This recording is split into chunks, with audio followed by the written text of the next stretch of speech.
I'm John Little, and this is the Weekend ShockCast for Saturday, January 25th, 2014.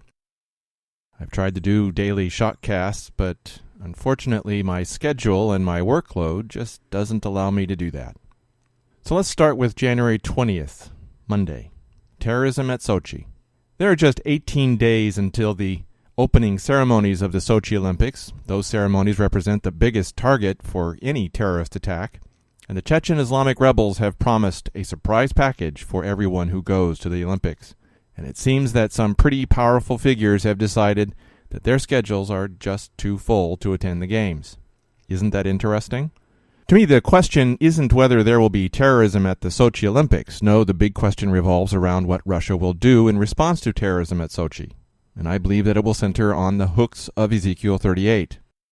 Russian President Vladimir Putin has invested a tremendous amount of personal and national prestige in the success of the 2014 Winter Olympics in Sochi. Putin has flooded Sochi with tens of thousands of elite security personnel, and with a price tag of $50 billion, these Olympics will be the most expensive in the history of the world, and the Chechens have vowed to stop these games and blacken the eye of Russia. And if the Chechens succeed in stopping the Winter Olympics with a massive terrorist attack, who will Russia blame? Saudi Arabia. Do you remember Prince Bandar bin Sultan of Saudi Arabia, the head of Al-Mukhabarat al-A'ma, the Saudi version of the CIA? Do you remember what he did on Tuesday, July 30th of last year? He shoved a finger in the face of Vladimir Putin and threatened him with Chechen terrorism at the Sochi Olympics, if Putin didn't back off on his support for the Assad regime in Syria. Putin hasn't backed off, so you can expect terrorism at Sochi. And you can expect a Russian response. The only question is what that response will be. Or is there really a question about the Russian response to terrorism at the Sochi Olympics? How about this response?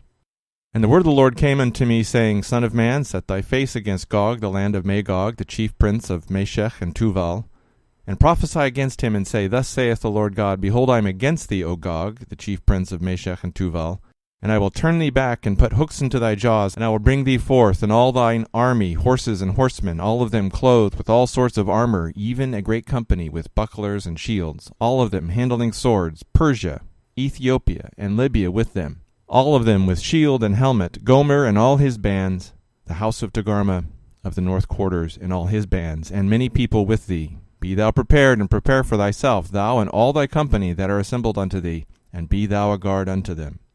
Ezekiel 38, verses 1 through 7. God said to the prophet Ezekiel that he would put hooks in the jaws of Gog and bring him down to attack Israel in the Middle East. And God used the plural, hooks.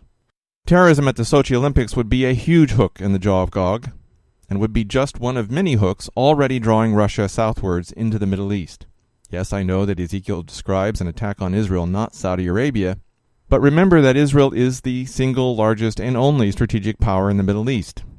If the Russians want to take out Saudi Arabia, they will need to attack Israel first. Oh, and consider who is responsible for the hooks in the jaw of Gog. If one of those hooks is a major terrorist attack at Sochi, there is no way that the Russians will be able to stop it. You can't fight against God. The opening ceremony started at 11 a.m. Eastern Standard Time on February 7th. Expect the Saudi-backed Chechens to go for gold on that Friday. Are you ready for this?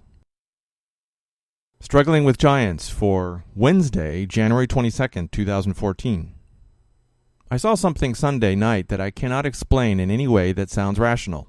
What I saw was clearly not human. It wasn't shaped like a human, although it was humanoid. It didn't have the right number of teeth. Its eyes were too big. Its head was too large and too long. Its brain was at least 25% larger than mine, which was a little intimidating. And it had no sagittal suture. That is what got me, the lack of a sagittal suture. Every human being has two parietal plates in their skull and a sagittal suture between them. Unless you suffer from craniosynostosis, or more specifically, scaphocephaly. But those who have craniosynostosis, especially the severe cases, have smaller brain volumes, not larger. So what I saw could not have been human. Period. Oh, and it was dead. That was probably the best part. I did not want to meet this fella. I also didn't want to know about him. In fact, I've spent a lot of time rejecting the whole idea that there were a group of humanoid creatures running around that weren't human. But I can't avoid the idea anymore. And that was the single largest reason why I stared at my computer screen yesterday and wrote nothing. I did not and do not want to write about giant humanoids that were not created by God, and I didn't want to write about where they might have come from. Unfortunately, the being that conspired to bring these Nephilim to Earth is the same being who is fiddling around with our future, and he has very bad intentions toward us. Satan.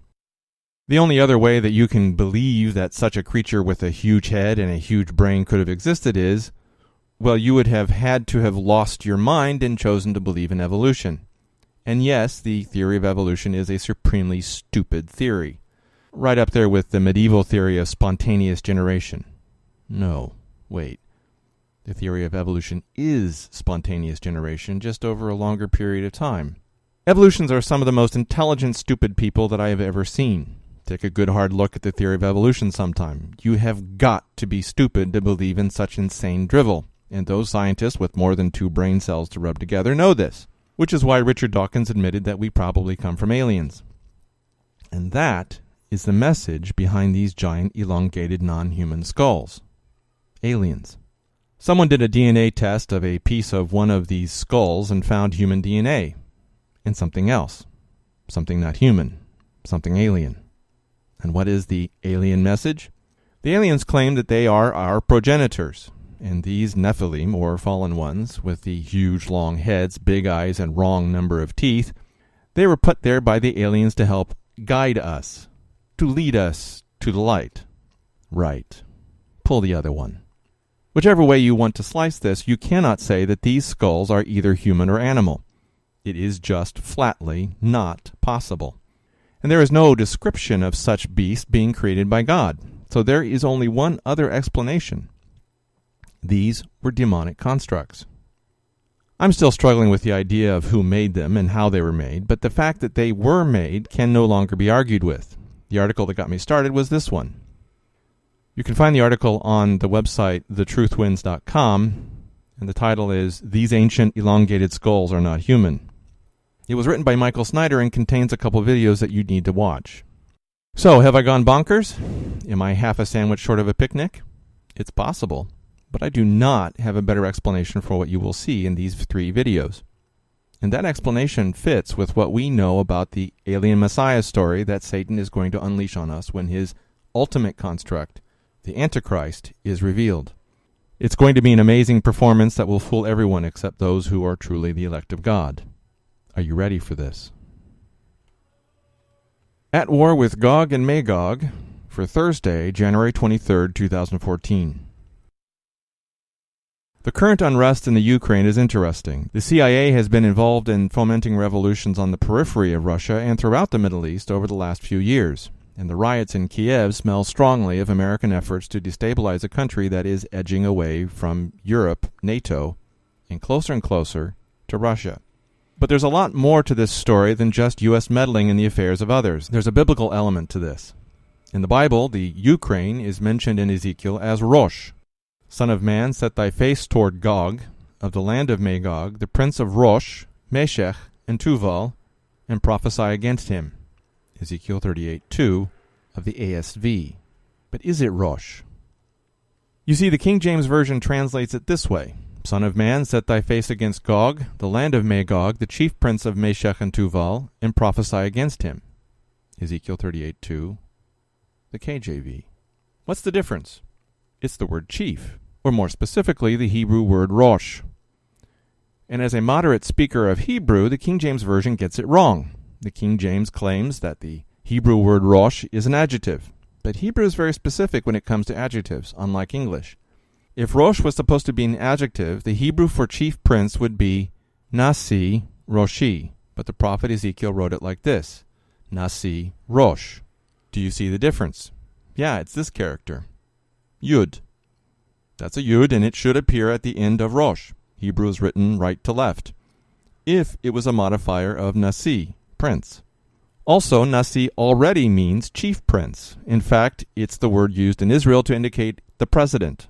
Obama is the Nasi of America. Putin is the Nasi of Russia. Putin. The Nasi of Russia. Could he be Gog? We'll find out when the time comes. I wasn't originally going to give you a Hebrew lesson, but I had forgotten this bit of controversy with the KJV and felt the need to discuss it. The word Rosh is obviously a proper noun, meaning it's a name. And it fits very nicely with the original name for the Ukraine, Rus. Hebrew is very malleable in terms of pronunciation. What does this mean? It means that the attempt by the U.S. via the CIA to drag the Ukraine away from Russia is going to fail. The Ukraine will be, and must be, in the Gog and Magog coalition that comes down to attack Israel. Furthermore, I believe that this attempt by the Central Intelligence Agency to meddle in Russian affairs will cause even more upset in the Kremlin. In fact, this might be yet another hook in the jaws of Gog. We will see how all this comes together. Just keep an eye out for events in Kiev. Things could get very, very ugly there. Very ugly. Gog and Magog is coming, and a lot will happen in the Middle East and the rest of the world. When this conflict happens, fire will rain down on those who dwell carelessly. And that sounds an awful lot like a massive solar flare. Are you ready for this? Welcome to the USSA. Friday, January 24, 2014. Those of us who grew up during the Cold War are used to seeing this in the Soviet Union. But in God Bless America? The this that I'm talking about is the arrest and jailing of a man who dared to criticize Obama and get away with it. In fact, he had the temerity to produce the second most popular political documentary in American history. That documentary is 2016 Obama's America. And the man is Dinesh D'Souza. What did Dinesh do? He gave too much money to a personal friend who was running against Hillary Clinton's hand-picked replacement, Kirsten Gillibrand. That friend was Winnie Long, and Dinesh D'Souza gave her just $20,000. Did Dinesh break the law?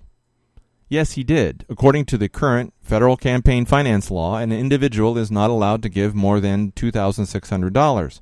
That limit might have been somewhat different in 2012, but you get the idea. Dinesh violated the law, and the Obama-Clinton political machine pounced on him. But wait, how many violations have there been? Let's just take the differences between Wendy Long and Kirsten Gillibrand. Both were no-name Senate candidates, but Gillibrand got more than $15 million in donations, and Long got $200,000. And you can't find a single person who donated to the Gillibrand campaign who was indicted for campaign violations. Not a single one. Interesting. Very interesting. And yet, with almost no money, Wendy Long was still able to get 26% of the vote. Do you smell a rat? Yeah, me too. We have one of the most corrupt political systems in the world, and we are free in name only. Welcome to the United Socialist States of America, comrade. Are you ready for this? And that brings us to the end of the Weekend ShockCast for Saturday, January 25th, 2014. I'm John Little for OmegaShock.com.